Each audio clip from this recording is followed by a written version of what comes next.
soothsayers that are educated. And you get with the people you need to get with.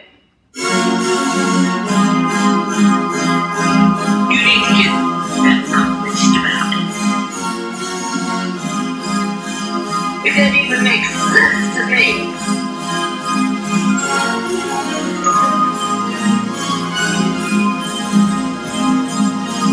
And what you're talking about ain't hitting on nothing with me. Get your sooths going, Those cocktails flowing. welcome to all of the LGBTQIA, B, C, D, E, F, and especially the G. On the 1s, 2s, and the 3s. You are now in the place to be. AM is who I be. And 7, that'll be me. Just when you thought you knew all about gay, We promise, you ain't never heard it this way. we just hashtag what? Not that kind of gay. No, because I don't care what they said. If Jesus walked on any day after he died, he walked on the same day, every year. And what day was that? Last year, Easter was on March 27th. This year is motherfucking April 21st. Ooh. Y'all crazy. AM is going crazy today, but welcome, ladies and gentlemen, to another fabulous episode of Not That Kind of Gay, where I'm sitting next to the bestie and my co-host, where it's going to be a fabulous day, a fabulous tea, and we're going to be spilling it to you on this Good Go 420 while we sit here and look out this window and indulge. Well, we indulging, and you guys hopefully are indulging in what Get you it need. how you live. Boom. So get your Susies Going and your cocktails flowing. flowing. Because today on Not That Kind of Gay, we are going to be bringing you some information in regards to what's the best weed plant that we think that you will be interested in. Because we like Oreos and what's the Oreos and Girl Scouts? There's something over here. Oh my God. There's something here somewhere. We'll get the name. Anyway, of it for we'll you. get you the name of that. And then what we sipping on is Chardonnay. Mm-hmm. We are, I love. We're having indica today. Oh. We are having indica in our And indica smoke, and we got sativa in the brownies that we've been indulging in all day. all day So long. forgive us if we are a little slow. Ooh. Forgive him if he's a little slow. I'm always on point. What are we doing today? We are unpacking gays in the church. Now, y'all, this is going to get a little juicy. Get your teacups. Because we all know that they exist. I know that the bishops and the pastors. They gonna curse you out for saying that. Well, whatever. I'm going to talk about it. You want to hear? Here you go.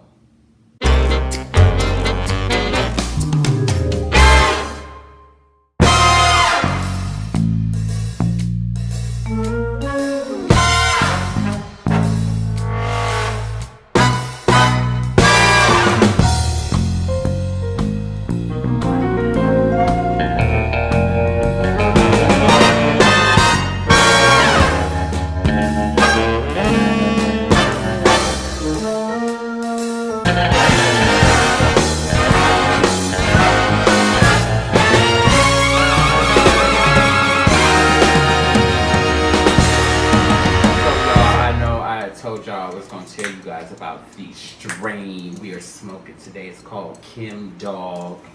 Some of the effects of it are euphoria, talkative. That should help since we're on the talk show. Hello! It's gonna help us be creative and focused and hungry to give you these stories, bring you this tea. The negative effects that it might have is we might get a little bit of a headache, some dry mouth, some dry eyes get clear eyes. We don't have a high propensity to get dizzy or anxious, so we're not worried about that either. But this should help with any pain we've been experiencing, any fatigue or depression. It should help alleviate our stress and the eye pressure. Oh! Yes. Speaking of eye pressure. But before we get into our topic, we're going to jump into the hot topics that have been buzzing on the street. Beep, beep, beep, Go ahead. beep, beep, beep. That was the tea down at Wendy Williams' house this weekend, child. That man had 48 hours to get out of there. Now remember, Wendy Williams, 54. She divorced her husband, Cal. She ain't divorced him yet. She filed for divorce from her husband, Calvin Hunter, which is 47. The police was at their $2 million mansion that I told you that her and him share in Livingston, New Jersey. The police was knocking at their door because apparently, and it's a couple different stories, but I like this one better. Apparently, he was backing a U-Haul truck up to get his things out of the house, and he backed up into the front porch and started tearing down the railing and stuff. Now, that's what I like. That story better. Like we know Wendy. Yeah, she wasn't okay with that. So the police was at their house, and Wendy, I cannot wait until Monday to get the tea on what is going on. And I understand she haven't been breaking it down for us how we want it broken down. But if you are a real Wendy fan like myself, just been listening. That's shade. Everything. And you know what? That's how I am. I can give you all the subliminals you need to send you on about your day. And so you can stop asking these questions. And Sharina don't know what car's gonna be taken next. Sharina, girl, I need to get over there to Wake Jersey. up, girl. Wake up. Get time for you to get a job. It's time to get a job, Sharina. Cat's out of the bag. And many people say that Wendy knew about it, like she's known. And I say, you know what? Even if that's the case, even if it's the case that Wendy has known all of this time, 10 years now. that's fine. That's a long time. Now that the cat's out of the bag and we're all on the same page, bitch, you need to get your. And how in the world did $250,000 Ferrari? Wendy said, go get it from wherever it is, put it back on a tow truck, take it back to Connecticut from the dealership that he bought it from, and put the money and the residuals. Cancel back in the my lease. I'm not doing that. It was beep. Damn, Kevin, you've been hearing a lot of beep beep beeps lately. That's all she wrote. The beep beep beep when they towed the car, you was standing out there, you and the two thugs that was standing on the other side making sure everything went smooth. And then now you beeping back up until you're backing your stuff up to your house. Allegedly. Man, damn. On some real stuff, that's like sad. What's sad about it? That this lady's marriage just fell apart. It's natural. But the crazy part about it, sorry to cut you off.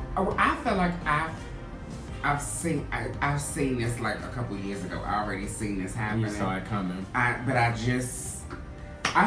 of seen this. Now all the stuff that he doing. Well, you know what? If doing in the back. I figure. Oh, sexy. You know, we dropped that tea on the last show.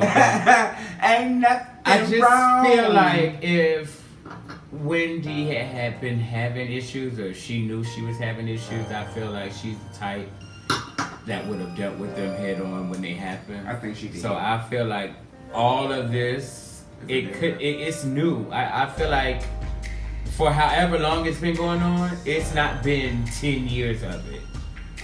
Some point she said enough is enough. Something happened that put her over the edge, and we may never know. Right. But I know that she has a whole nother memoir to write now, actually. Like she wrote whatever she wrote in 2001, but like that's gonna be your money maker, Wendy. This is what the people been waiting for. Actually, I'm gonna buy a couple of those books and send those there on this mantelpiece because I'm gonna read them all. I'm gonna get from the first book you wrote to the last book you wrote, because that's gonna be some tea. Calvin, order! Get into it, y'all. Don't mind me. Get into what? So, in the news, Morehouse College, the historically black college in Atlanta, Georgia, has decided to let trans students matriculate in their doors. What do you think about that? What do you think? No. I want to know what you think. I'm putting you on the spot. Well, what I feel about it is I feel like everybody should be entitled to live their life the way that they want to live. That is for them and whatever makes them happy. But, there's really no but. Take that back. There's really no but. I do feel like if you are... Now, Morehouse is an all-male school. Right. But, and then... That's the icing on the cake. Morehouse being an all-male school, so basically they are only genderfying male bathrooms. So I feel like if it's an all-boy, something's gonna happen. Yeah. So I feel like if a homosexual or a gay person, they should have their own bathroom. Mm-hmm. Well, it's funny you say that because if you read the fine print on this new rule at Morehouse. By the way, this is going to affect the class the entering class of freshmen of 2020. Right. Mm-hmm. So it's not going to be until then. But even then, I was reading somewhere, it does not,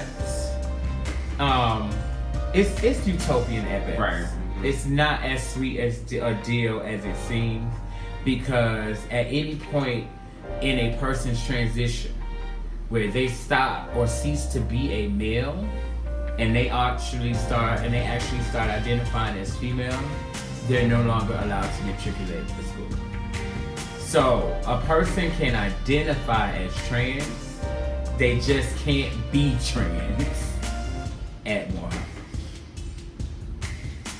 We talked about this in one of our episodes before, and I didn't like the feedback that I got, so I'm staying out. You staying clear? I'm staying clear. I just think it's interesting that we're quick to celebrate this as like a move, like as a win. I don't think that it is a win because it's still putting a cap on how much of myself I can bring to college. Why I'm so bored? Like, why we still dealing with what bathroom these people gonna use? What are these people going to identify as? Let these goddamn people live their life, and oh my God, why y'all making such a big deal out of it? We don't run around saying nothing about when you and your husband out here y'all screwing and doing and doing in the bed, a man and a woman. What's the difference between a man and a man? If you want it up your butt or you want it in your kitty cat, then let them people live, please. Just let them live. Who?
Now, if you follow us, this is the point at which we, AM and 7, give you some kind of anecdote from our own personal walks and journeys in life. So, as it relates to this topic, oh my God, sorry, guys, just out the window is... What's out the window? Whew, my future. What was I talking? Oh, I was talking about our topic today, which is gays in the church. In the Easter suits. Yeah, I was one of those. I was a gay in the church at one point. So I guess what happened was what it was like for us growing up. My childhood was not heavily inundated with religion until I was about 12 or 13. At that point, my parents gave their lives to Christ, and their journey became our journey, and we were in church sunrise to sunset, Sunday, Wednesday and Thursday, and Saturday afternoon. And that was my life all the way through there in high school. Ask me how I felt about it. How you feel? I hated it. Oh wow. I hated it because celebrating the Lord. I hated it because there was not a whole lot of room or explanation for somebody who felt like I felt. And so I would cry the same tears of joy, of pain, of struggle as the people next to me, in front of me, on the pew behind me, in the chair in front of me. I would go through that same interpretation of the musical aspect, but when it came down to the sermon, the word, I just was never, it's when I wanted to leave. Especially if the topic was... That's really a good question, because I have been in church before and the pastor said something that made me want, and it was my pastor, I won't even shout my church out, but it was my pastor, and he said something along the lines that struck a nerve. Mm-hmm. It took everything for me to continue to sit there in that seat, so I definitely get it. Right. Like, and you had to sit there and endure So it's like the moment the music gets turned off, moment the praise team sits down, and it's like you sit on the edge of your seat like, oh God, what is the word going to be today? Please be something that we can all use that's not pinpointing my sin. Cause child, when the pastor in the church, you get to talk about the gays, you be looking around like, yeah, oh, like, somebody see me. It's yes, I'm here, so what? Getting the word, amen, hallelujah. So that's what it was like. That's what had happened was in my life. Like, growing up, church was, I learned to really despise it almost. So when I got to college, thank God I found the gospel choir. Because if I hadn't found gospel choir, I probably would have run far away from the Lord and not have been able to find my way back. I wanted anything but to do with another Christian person telling me who I choose to love has something to do with their personal journeys and walks in life. I just refused to hear it. Just no. And so that's what had happened was. What had happened for you? Well, what inspired me into knowing that the Lord was nothing but my Savior and was going to be everything for me is my mom used to work up from sun up to sundown. So she used to come home in her uniform that she wore from work. But on Sunday mornings, she would run me, well, on Saturdays, a couple Saturdays a month, not every Saturday, it wasn't like a frequent thing. She would run me down to that Nordstrom's and get me some clothes to wear to that church. So when I go to church, I was fly. So my mama, she got me inspired because nobody will make you feel Jesus the way my mother made me feel Jesus. She would get up in there in her 5.5-inch pumps and her nice little... So you went because it was a fashion show. Oh, she would get the praising and crying, and I would be looking at her like, yeah. So yes, I love Jesus and all of that, and I'm comfortable with it all. Like, I understand the pastor got to do his job. He got to get up there and preach things, and he may not even want to preach, but you got to preach the Bible, and that's what the Bible says. And the Bible says a lot of things. A lot of people doing different things. That nobody's living by the Bible, and if you are,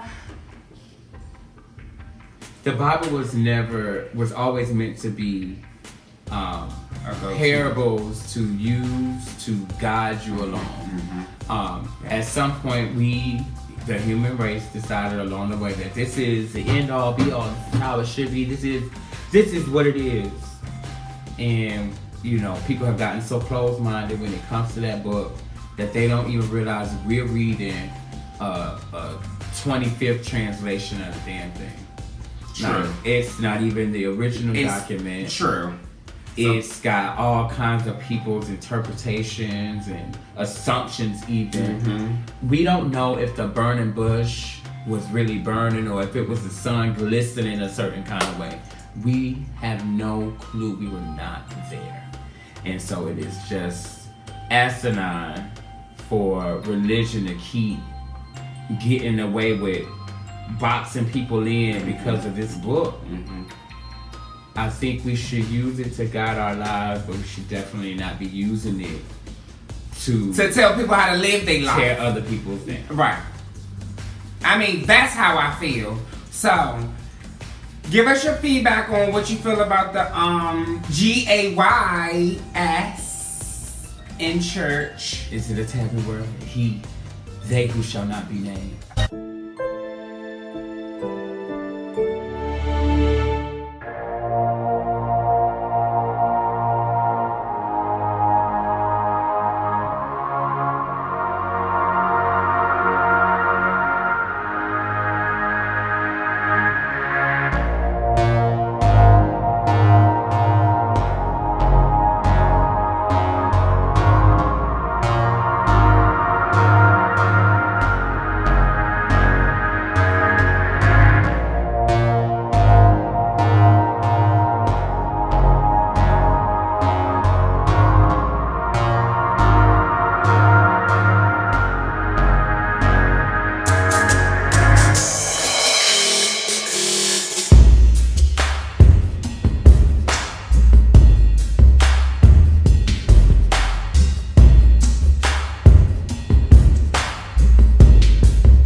You didn't like that, did you?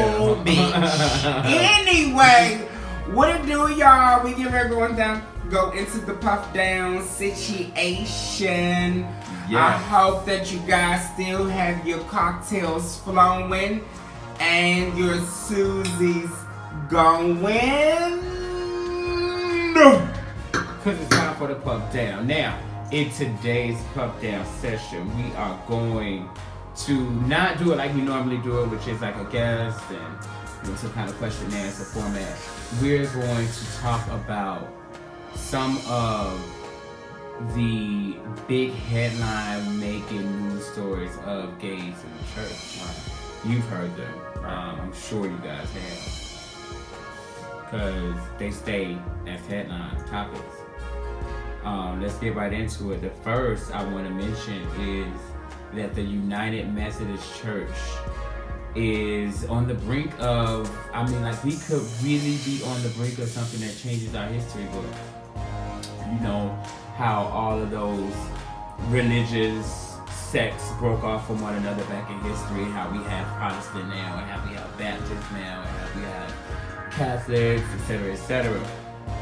We're on the brink of another one of those bodies and sects of religion happening, of Christianity happening, because back in February at their conference in St. Louis, delegates voted 438 to 384 for a proposal called the Traditional Plan that opposes LGBT-friendly church ethics, basically. It has conservatives that was teamed up. Most of the delegates were conservative, and many of them believe that the vote will prompt an exodus from the church by the liberal congregations that this rule primarily affects.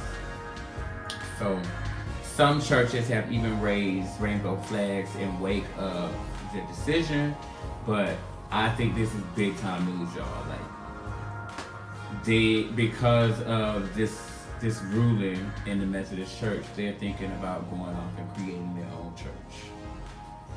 Which I don't know how y'all feel. I don't really like those churches that are catered to gays. I don't want to come to your church if you don't want me there, but I also don't want to go to a church where I feel like you're placating me because of who I choose to love. Well, what's been my story since we've been growing? I mean, young, Which is what? I do not like going to church with the gays. What, that my story? Yeah. I'm not going to, I don't want, me personally, I want to be the only one in there. Why though? And maybe a few more, because shout out to one of my followers, I know that you're watching. You and I do go to the same church. But I don't want you in there. Why? Because you busy. And they messy. They messy. No, that people got the right to choose where they receive their word. That's right, but not with me. I would rather I don't want to deal with the mess. Now y'all gonna get mad, and I don't care about y'all get mad. I don't want to go to church with you. You're messy. Uh-oh.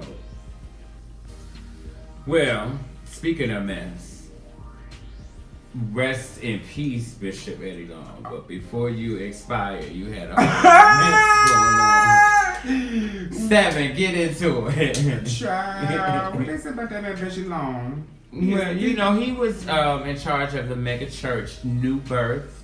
I know New Birth very well. I've driven by New Birth on the way to my little small church. Did you see any new babies? Oh no, he wasn't doing it to baby that people that can. No, he wasn't. It wasn't that. But now he did have a bunch of little estranged little boys in the church. Well, not little boys. Cause I was about to say he adolescent males.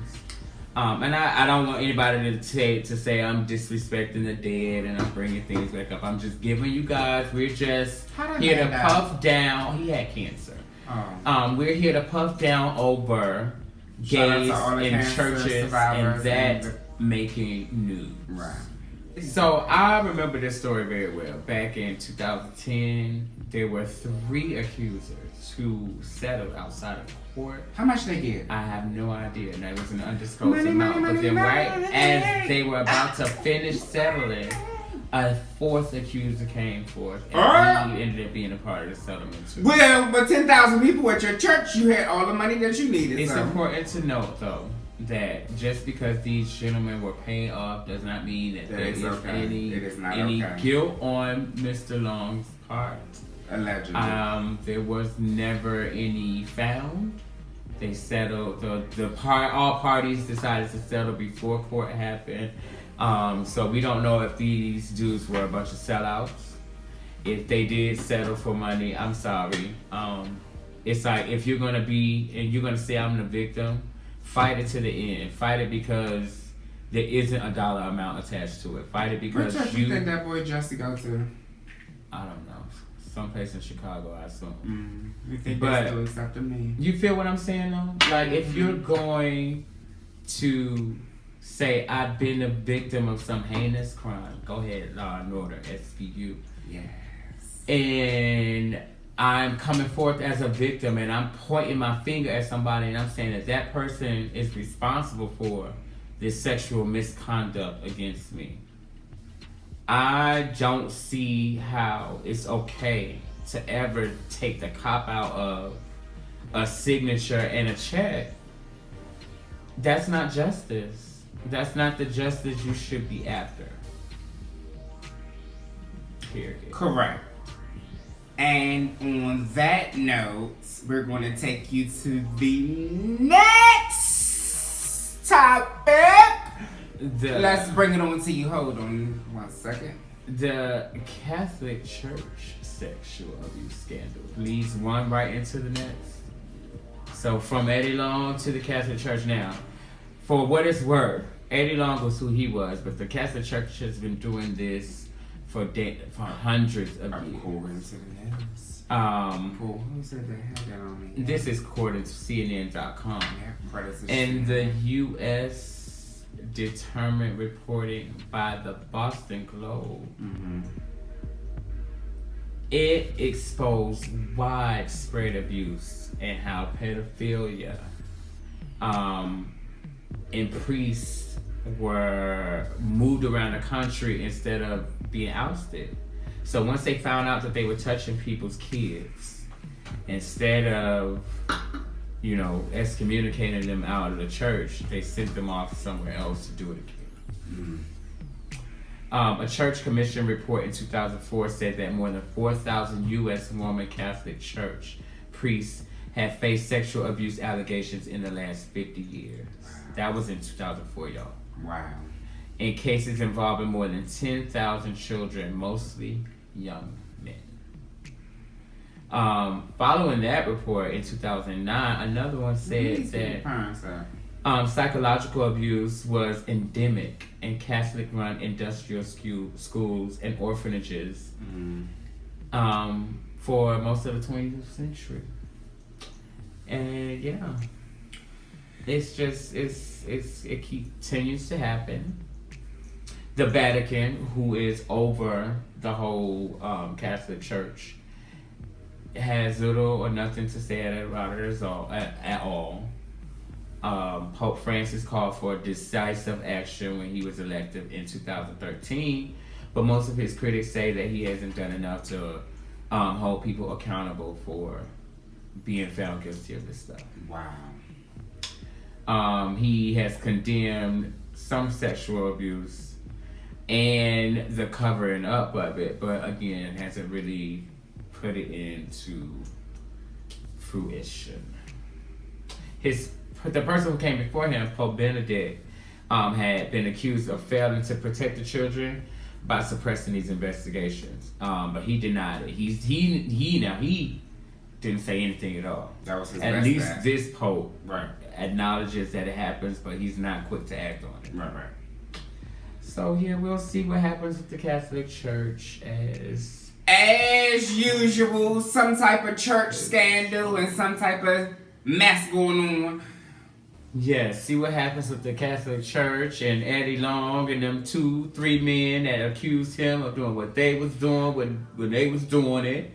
And our final headline, making viral sensation himself. Well, I ain't gonna say making viral sensation. People making more out of it than what he was. But that boy down here in Louisiana is still is it going. Louisiana? No, was it Arkansas? It ain't Arkansas, it's Louisiana. That thing, not that thing. Sorry. I apologize. I definitely apologize. That gentleman down in Louisiana named Andrew Caldwell. Yeah. Andrew Caldwell. Andrew Caldwell. That was like that. Sis? I ain't say that. But Andrew broke the internet, as AM say. But you asked me, I ain't hear about it too the other day. Second point. You lie. Excuse me. Y'all remember when he was delivered, and he got in front of them people and said, I want women. I want women. I don't like men's. I said, no, that is the prime example of why you don't want to go to church with no other gay people. Exactly. Because see, you get up in front of them and you making a fool out yourself and you telling me that you want me to root and hoop and holler for you, it ain't gonna happen, okay? Wow. See? Andrew Caldwell, listen. But then the next thing, Andrew Caldwell, he always in some mess though, He's funny. He's really, really funny. He got caught up in some mess with that Cordell. boxer. Oh yeah, Cordell. Portia Williams. Shout out to Portia and her baby girl. And then, Portia, you have our love from Not That Kind of Gay. You and the baby. Portia and PJ. And then he had the thing with the boxer in the DM. The boxer Adrian Bronner. Adrian Is it? Yeah, Adrian Broner. Yeah. Now I feel like Adrian Broner trying to post all these pictures of him with his girl because you trying to defend something. You ain't been posting her. Yes, I said it. Moving right along. That is the point of our puff down today. That this is not going anywhere. Gay people can love Jesus too. You know, I don't know. And everyone has their different views on how church is, and the Catholic Church, the Baptist Church, and whatever religion that you serve. We here at Not That Kind of Gay. Don't matter who you serve, where you serve, how you serve, and what you serve. Long as you serving tea on the planet. Let me make some clarification. I don't want to insinuate that we're saying that gays are out here being pedophiles. Right. Et cetera, et cetera. I want to make sure that we're clear. Very clear. That we do not there's a support that difference here. between what these priests, Bishop Eddie Long, right, all of these people who don't identify, who don't say themselves that they're gay, they're closeted males in the first place. And that's probably more their issue and why they chose to do it to unsuspecting youth instead of consenting other people, adult people. So what they basically, the moral to the story is that they didn't find you guilty in court, but the Lord found you guilty. He showed.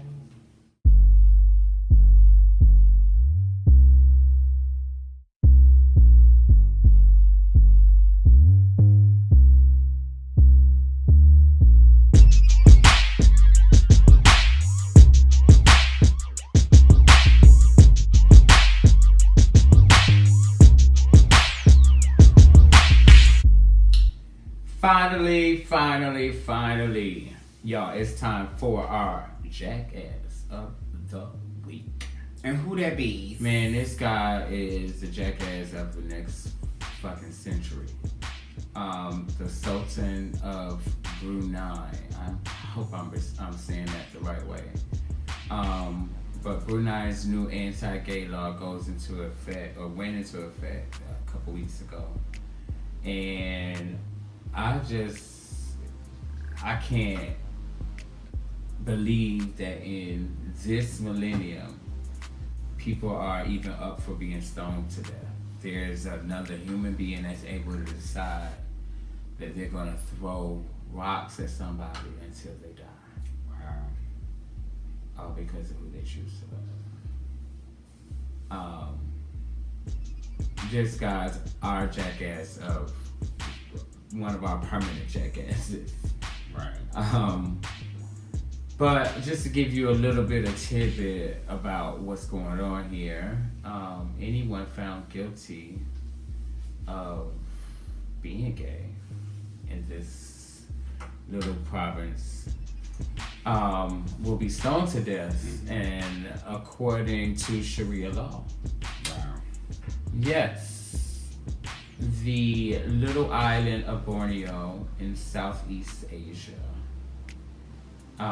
implemented the last phase of a rule that was originally decided to roll out in 2014. Wow. But the last part of it was these strict, harsh, like the stoning and all that stuff just came this past December. That's sad. Which, guess how they told everybody? On the website. It wasn't even like a press conference. It wasn't a big announcement. It was put up on the website. By the way, from now on, if you're gay, we can stone you to death. Wow. This guy's bold too, because he said in a statement that he doesn't expect other people to accept or agree with it, but it will suffice if they just respect the nation in the same way that it respects them. Whoa. That was deep. Yeah. No plans currently to stop the law, although there's a whole lot of international pressure to do so. So, we'll see what happens, but Fuck you, Sultan of Brunei. Brunei, however the hell you say that. Thoughts and prayers out to the people. What is it? BRUNEI. Thoughts and prayers and condolences that you have to deal with this for the people who identify, or who are queer identifying on this small island nation. I really sincerely hope that none of you guys meet this unfortunate death. A lot of celebrities and stuff are protesting him. He is a rich piece of shit who's got his hands tied in a lot of prominent hotels, including the Beverly Hills one down here in LA. So people like George Clooney, a lot of them are out there protesting, saying don't stay at these places. Joe Biden, other U.S. political figures also are standing in solidarity and agree that this guy is a motherfucking jackass. I agree. So no excuse for this, none whatsoever. No excuse, you jackass. And at the end of the day, I'm done with it.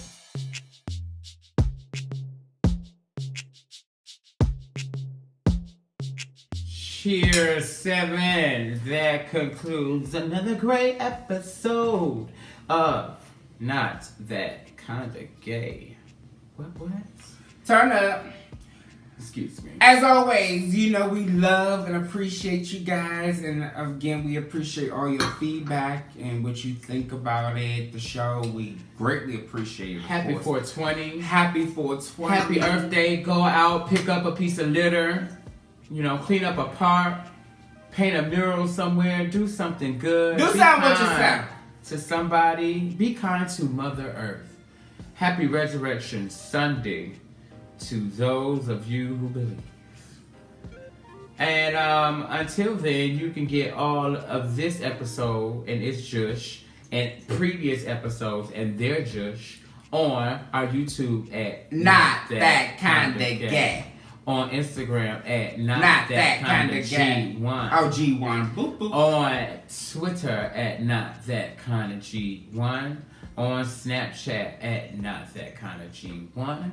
You can find us on Facebook at Not That Kinda Gay. And last but certainly not least in the room, you can get on your computer, your mobile device, and you can email us your hate, your love. While you subscribe to this YouTube channel, You can send it all to our email. As y'all always do. At notthatkindagay@gmail.com. Well, guys, we are High AF on this here 420 special for you. We hope that you enjoyed, that you came along on the journey with us. Okay! You kept your Susie going. And your cocktail was flowing. And we will be up out of here. We are almost at the end of our inaugural season. Happy spring, everybody. We hope you are enjoying the cherry blossoms and doing what you do. Again, we love you here on Not That Kinda Gay. Me and AM got things to do. We got a special episode coming up for them. 7. Juicy juice. Y'all gonna love this fast. Make sure you tune in next week as Wednesday at 7 a.m. We will have a new content release for you to watch. And again, we love you such as we love each other. Oh, bitch. See you guys.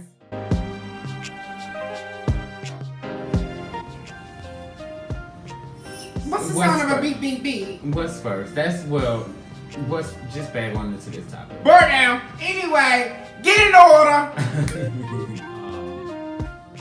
Bishop Eddie Long was known to be going around doing some more boys. Yeah, he was a pastor at that church since 19. Missionary Baptist, the church he was. New Birth. I'm sorry, New Birth. The church that he served, the congregation was over 10,000 people. Now 10,000 folks paying their good $dollars. That sounds like juice. But anyway, boy now. No. What's next? This is What's next? just the Awful. pretty much. Order.